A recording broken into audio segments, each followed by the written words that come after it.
Fawlty Towers, which, if you've listened to me for any time, you will know is one of my personal favourites. It's right up there with some of the great British comedy of all time, alongside, I'm a big Dad's Army fan as well. But there's Fawlty Towers is up there, and I'm delighted to say it's coming to the West. And Horses, don't forget. Fools and Horses, yes, indeed, that was genius as well. And that's the voice of John Cleese, the man who's effectively put it together, who's in the studio with me. I haven't seen you for a couple of years. I remember an interview a couple of years ago. Good to see you again, John. So here's the question.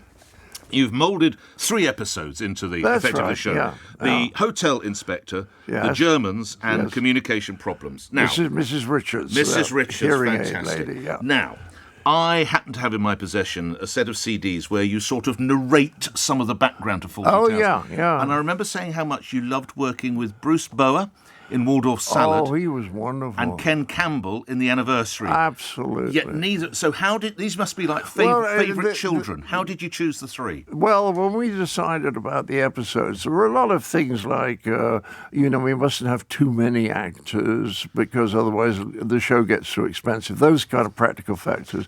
But I always, when I look back now, I think that Bruce was quite wonderful as the American, telling me what was in the Waldorf Salad. Just wonderful he was. And Campbell was superb in that other episode, but that other episode wouldn't have made such a good show. And the other performances that I adored was Joan Sanderson playing Mrs. Richards with the hearing aid. I mean, you don't get better performances. And dear Bernard Cribbins playing the hotel inspector. And if I had to give an award for best guest performance, I'd give it to Bernie. Oh, would you? Tell me, why does that one stand out, John? I don't know. He was just wonderful. He just got everything about the character, and his timing so good, and his physical comedy was good. I really loved that man, and I didn't know him as well as I would have liked. But we took those 2 episodes, and then we added the Germans, because people love the German episode, although the best bit in it is the fire drill, but that's in the show too.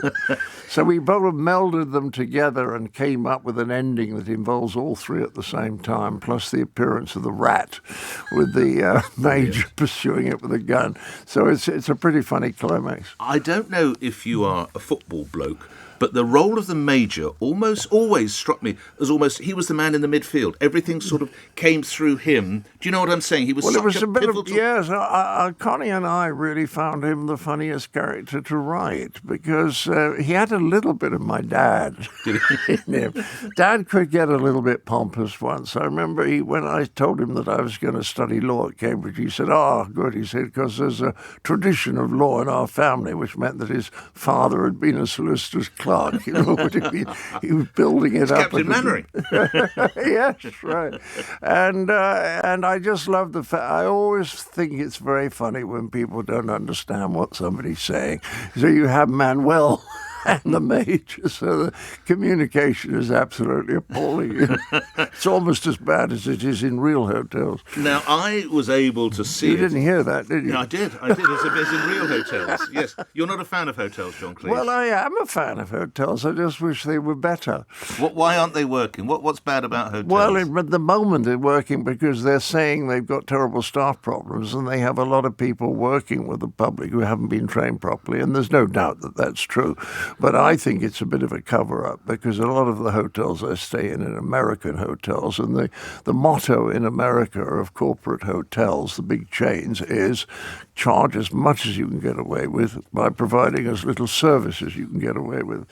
And I'm not, it's kind of funny, but it's true. And is the situation the same in the UK?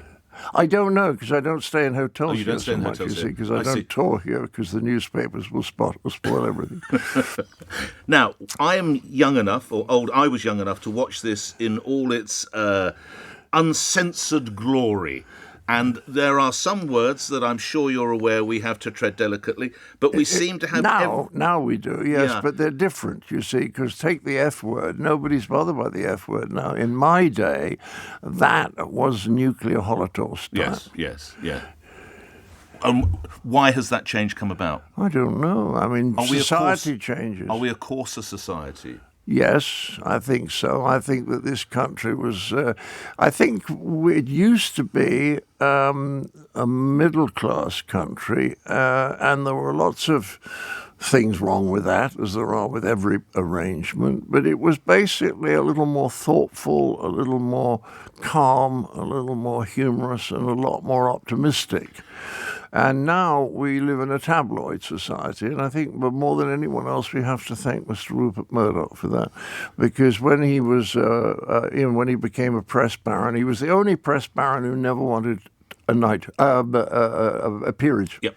Yeah. And so he took his newspaper down market, and everyone had to follow because that was where the money were. And I think he started the sort of rot. And I think we now basically have a tabloid society. John, where are you on what are called content warnings or trigger warnings? I'm all in favour of warnings. Even on Terry and June has a content warning now. Who? Terry and June, Well, that's all June. right. Everyone is super sensitive at the moment, and I think it's just a mood that will pass in another couple of years. But the point is, warn people. Just warn people, because if they've been warned, then they can not watch it. If they haven't been warned, they can start saying you shouldn't have transmitted even in that. theatres? Even in something such as Shakespeare? Isn't theatre's role in a way to shock? Yes, to a degree? absolutely. Isn't it? Oh my God, I can't believe Yes, that it man or is. But woman if you're going to have people getting upset about things, just tell them you might, get upset about things. Maybe there should be an announcement first thing in the morning. All the media saying some of the things you may hear today might will upset you. Well, yeah, will upset you. And we've got Definitely counsellors will. standing by. No, I think it's very silly, but I think right at the moment it's better to throw them a small bone and to give warnings, sexual content or violence. Okay. Not that anyone's ever suggested we shouldn't watch a program because it was so violent, There was talk a while ago of a new Fawlty Towers. Yes, that's right. Where are we? Where are you? Well, with we're that? not very far down the road. My daughter Camilla and I have written the first episode, or rather we've written a very, very detailed treatment. But when you start a series and you have to invent characters, it takes a long time to make sure that you've got the right characters because you're stuck with them for the remaining series. Do you see what I mean? Yeah, of course. So I think we got a very funny first episode, and basically my daughter Camilla, who's a very funny stand-up, you can always see her on YouTube. She's going to play my illegitimate daughter. The idea being that one evening when Sybil was away, a young lady seduced Basil for a bet, which I like. Well, there was a French woman who tried to seduce Basil. I remember that vaguely in one episode. Well, this, I think, was an American or an English woman. And then she discovered that she had a baby and she didn't want a husband anyway. So, it was all hushed up. And that's why we've never heard about it before, because it cannot be mentioned. And she rings Basil up because she's become a hotelier. And she says to him, can you come and help me? Because she believes all his lies about being a wonderful hotelier. We're on the second episode now, but there's so many other things. Camilla and I just wrote a movie called Lookalikes, about Hollywood lookalikes. And it's a very funny premise. The idea is the lookalikes are played by the originals. So you've got, hopefully, Arnold Schwarzenegger playing his own lookalike and constantly hurting his back and banging his fingers.